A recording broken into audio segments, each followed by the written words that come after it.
చూడడానికి కూడా భయపడి వణుకుతో మరి దేవుని అందు భయభక్తులు కలిగి ప్రభా నేను పాపిని అన్నంత దీనత్వంలోకి వెళ్ళి ప్రార్థన చేశారు. వీరిద్దరి ప్రార్థన పైన దేవుడు సమాధానం చెప్పాడు. ఆయన నాడు నేను జీలకర్రలో దశమభాగం ఇస్తున్నాను, ఇక్కడ ఇస్తున్నాను అనే అతని ప్రార్థనలో ఏమాత్రము కూడా మరి దేవుని చిత్తం అనేది కనబడలేదు.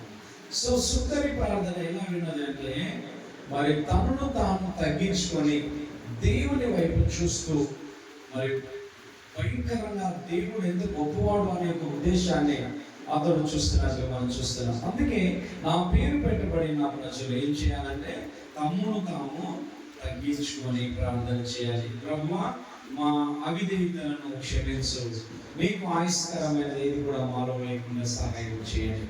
మనం ప్రార్థన చేస్తున్నాము కానీ మన ప్రార్థనలకు జవాబు రావడం లేదు. మనం చాలాసార్లు ఎన్నో సంవత్సరాల నుంచి ప్రార్థన చేస్తుంటాం కానీ ప్రార్థన అనేది మరి దేవుడు ఎలా అంగీకరిస్తారంటే తగ్గించుకునే స్వభావాన్ని. బైబిల్లోనే రాయబడింది, తమను తాము తగ్గించుకున్నవాడు హెచ్చించబడు.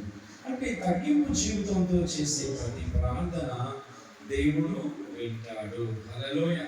మనం చూసినట్లయితే నన్ను వెతికిన ఎడల, దేవుని వెతికే విషయంలో మనం చాలాసార్లు అవసరతల కోసమే ప్రార్థన చేస్తాం. ఇది జరగాలి ప్రభువా, ఈ అద్భుతం జరగాలి, ఈ మేలు జరగాలి, నాకున్న పరిస్థితులన్నీ ఆశీర్వాదకరంగా ఉండాలి. మనం వెతకడం మానేస్తాము. ప్రభుని వెతికే విషయంలో ప్రభు నా హృదయం ఎలా ఉంది, నా అంతరంగం ఎలా ఉంది, నా హృదయ స్థితి ఎలా ఉంది ప్రభు అంటే దేవుని వెతికే విషయంలో ఏంటంటే మనం సరిగా ఉన్నామా లేవా, మనం ఈ ఉపవాస ప్రార్థనలో మన ఆత్మీయ జీవితం ఎలా ఉంది, ప్రభుతో మనము దగ్గర సంబంధం కలిగి ఉన్నామా లేక ప్రభుకు దూరం ఉన్నామా అనే హృదయ పరిశీలన చేసుకోవాలి. అంటే ప్రార్థన చేసేటప్పుడు తగ్గింపుతో తనను తాను తగ్గించుకొని ప్రార్థన చేయాలి. రెండోది ఏంటంటే ప్రభుని మనం వెతకాలి. వెతకలేకుండా ఏం చేస్తామంటే దేవుని నుంచి ఎక్స్పెక్ట్ చేస్తాం, ప్రభా ఈ మేలు చేయండి, ఈ అద్భుతం చేయండి. ఇది మంచిదే, కోరుకోవడం తప్పేం లేదు. కానీ మనము మరి దేవుని వెతకకుండా, దేవుని అడగకుండా, ఆయనతో మాట్లాడకుండా, ఆయన వైపు మనం చూడకుండా దేవుడు మనకు కార్యము చేయలేడు. కాబట్టి ప్రియ సహోదరి సహోదర, ఈ మధ్యాహ్న కాల సమయంలో ప్రభు మనతో మాట్లాడుతున్న విషయాలు మనం చూస్తే మొట్టమొదటిగా మనము తగ్గించుకొని ప్రార్థన చేయాలని దేవుని వాక్యం మనకు తెలియజేస్తుంది. రెండోది మనం ప్రభుని వెతికే వారిగా ఉండాలి. ప్రభుని వెతకాలి అంటే మనం ఏం చేయాలంటే మన చెడు మార్గములను విడిచిపెట్టాలి. అంటే కోపము, ద్వేషము, లేకపోతే అసమాధానం. ఇంటిలో భార్య భర్తలకి సమాధానం లేదనుకోండి, ఆ సమాధానం లేకపోతే మనము ఏమి చేయలేము. ఎంత ఐక్యంగా ఉండాలనుకున్నా కూడా ఆ సమాధానం లేకపోవడం ద్వారా ఇద్దరి మధ్యలో ఎడబాటు కలుగుతూ ఉంటుంది. కుటుంబంలో డివైడ్ జరుగుతూ ఉంటుంది, సమాధానం ఉండదు.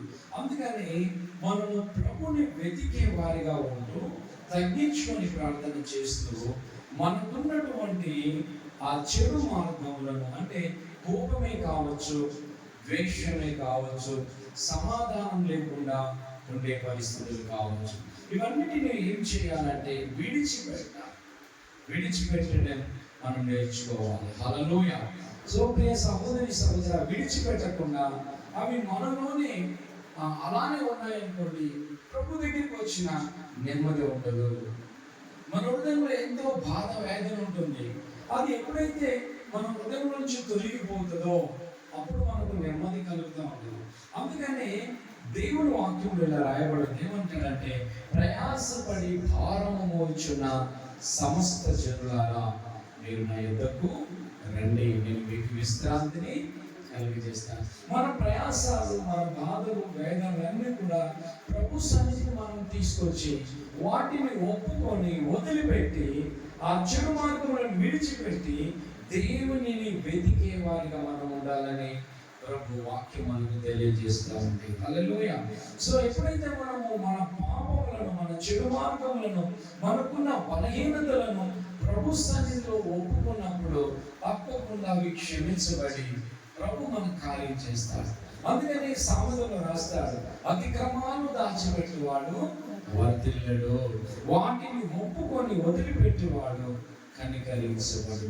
మన అతిక్రమాలు, మన చెడు మార్గాలు దేవునికి చాలా ఇబ్బంది కలుగజేస్తూ ఉంటాయి.